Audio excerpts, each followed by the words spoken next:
Welcome friends to a new episode of our narrative-driven Total War Warhammer campaign playing as the Winter Palace Pretenders. To recap the last episode, we actually force confederated a Khorne faction. It was a modded legendary lord, Kabanda, to our faction using Slaanesh Steel's faction leaders, and also we were able to keep a Warhound of Khorne unit for ourselves too, using Keep Seduce units. I absolutely love those two mods, and it really just enhances the whole thematic version of what Slaanesh should be. But starting off with this episode, we're going to do a little bit different type of seduction using our diplomacy here. I am using more reasonable diplomacy bribes in order to really get what I would personally consider more actual payments. So with this kind of diplomacy, I will admit I am technically in the negative for our income. I did disband several mortal units of Slaanesh units, but in order to really bump up our income and also fund more armies, I do have to be more diplomatic with my neighbors. So speaking of neighbors, Clan Ferric of the Skaven are willing to give me trade agreements, a non-aggression pact, and are willing to pay me 2,000 gold for it. I can't do any more just because, as you can see there, that is the max amount, but we'll take it for the early game stage. They also might be useful vassals later down the line if I do decide to go that route. Archaon actually has a lot of friendly diplomacy with us, but I am halfway considering on turning him to our cause, either by force confederating him or maybe even turning him into a vassal. I do want you guys to know, I want to hear from all of you in the comments what you think I should do with Archaon, just because even though he has a lot of friendly relations towards us, he might potentially be a threat later down the line. And actually, we can get another peace treaty here with the Cull. I don't know why we start off at war with them, but regardless, they're willing to pay us 2,579 for a peace treaty. And I'm really hoping that trade agreement with Clan Ferric gives us at least a positive net boost of income. Now, this is going to be a tough option here just because I did have a lot of temptations to move all of my forces down south and attack the Fel Legion, but if they're willing to both give me money, a trade agreement, and potentially military access... 2,461 gold though.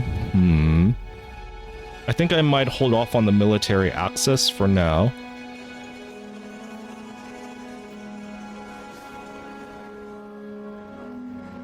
Ooh, actually, I think I do want to get that military access.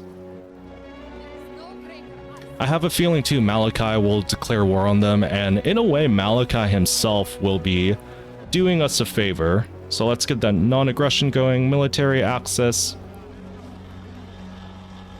Yeah, 2,000 gold is 2,000 gold.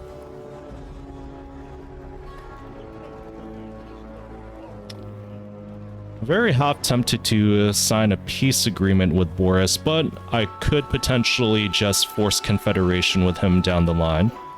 Malachi, I would ideally like to try to seduce this dwarf, which I know sounds kind of sus, but at the same time, he could be a potential ally, and, well, let's just see how things play out with him and the Maggotkin. Now, I also did add a mod that makes the Maggotkin, well, adds a legendary lord to the Maggotkin, so hopefully those two will keep each other busy for now. Now for the Deadwood Sentinels, they're going to be interesting just because... Actually, no, I do not want to declare war on the Decadent Host, because that... we do not need a war with Sigvald. Now, as for the Cagebreakers, they do have another legendary lord leading their faction, but they are far enough away that I don't mind the consequences. Plus, also, like I mentioned before, we do need that extra income. All right, that puts us nearly at 10k income for now. Nothing we can do with that rival Slaanesh faction, but they do have one more settlement, and Archaon is at war with them too. Alright, I know those first few minutes were filled with a lot of diplomacy, but the way I personally like to play Total War is not necessarily like all-out war against factions. I do ideally like to have some friendly relations with some of my neighbors at the beginning, just so I can create a buffer zone. But let me know if you guys like that style of gameplay, or if you want to see me challenge myself to all-out war for one of my other feature campaigns. But I am going to fast forward here just because the load times with all of my other mods, my modded factions I should say, is pretty atrocious. So ideally I am going to fast forward, combine the forces of both Narcissism and Nastasya, and make an assault on the monolith of Bubonicus. So we'll fast forward to that battle in just a second. Now, before I actually fast forward, I am going to do one more diplomacy treaty here with Tamarkon. He is at war with the Dolgan, Norscan faction, and Heralds of the Tempest, but I do not need a war with Kolak, so I'm just going to declare war on the Dolgan. I do know over the end turn that Kolak will vassalize the Dolgan, and I'll have that option to declare peace with the Dolgan, so it's kind of like a nice little win-win. I get free money from Tamarkon. Alright, fast forwarding to the siege of the monolith of Bubonicus, I did decide to seduce their Hellstriders of Slaanesh, so it's just going to be a whole bunch of infantry units that we're going up against. I am going to try to micromanage as best as I can, like the last battle, of sacrificing as many demonettes of Slaanesh to free up both upkeep and also space in my army. Now, because I am using Slaanesh can keep seduce units, then that way I don't really have incentive to actually recruit units in between turns, and instead I can rely on the seduction mechanic to garner my forces that way. It's almost like I'm creating a trophy army for Nastasya, but the battle plan here is sacrifice as many demonettes of Slaanesh. I don't want to sacrifice this unit per se, just because of the fact that it is a regiment of renown, and yes, I am also using a mod that turns some units into regiments of renown the more that they survive, and it kind of gives you incentive to keep them. Plus also I'm using the warband mechanic to enhance my incentive for keeping certain units alive as well, and upgrading them along the way. And yeah, admittedly I do have a crap ton of mods. Let me know if you want individual mods listed in the comments, or I can try my best to have a long list in a pinned comment below. But let's get this battle started. Alright, before we start the battle, looking at our formation here, I do have 2 units of Demonettes of Slaanesh at the very front lines. I know they are technically better for flanking, but like I mentioned before, I do want to sacrifice most if not all of this unit during the battle. Hell Scourges are also going to be covering the right flanks as extra protective measure, and then I'll be using my Kossars and magic from Nastasya to dish out the real damage there while these 4 units hold the line. I'm also going to be using these Kossars to flank at least this position to provide some extra support for the Hell Scourges, and if need be, I am holding my Hellstriders in reserve at the top of the hill. I don't plan on using my Regiment of Renown, the Savage Flayers. I do love the name of that. Neither my Warhounds or, actually, let's see, Chaos Lances. I do want to position you at the top of the hill as extra reserve. Alright, let's get this battle going. Move forward, you two. Move forward as well. Nastasya, I want you moving in unison with them. Kossars, let's have you flank around. Hellstriders, let's get a good angle going. Alright, here comes the first collision. Alright, you guys go charge there, you charge there, Nastasya, move up. And this is great for a massive chill wind strike. Yeah, we might actually lose our demonettes here. I think this unit might have taken some hits there. Ooh, okay. Looks like that spear unit is routing. Alright, let's have you two double team there. Kossars, concentrate your fire there. Alright, one more chill wind should be good.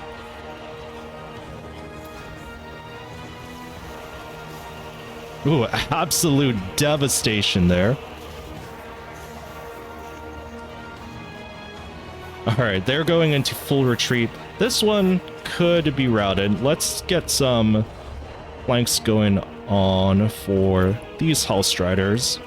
Yeah, I'm just going to send them to run. Wow, that went way, way better than expected. I was expecting to lose an entire unit of demonettes. I might need to disband... I'm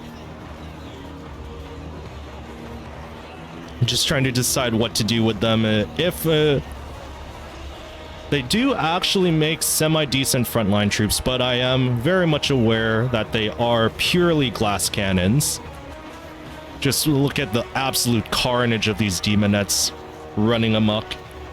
I think I am using a mod that enhances the demonettes or gives them a revamped look, or the enhance for, because I mean, look at them, little to no armor, but absolute powerhouses on the battlefield.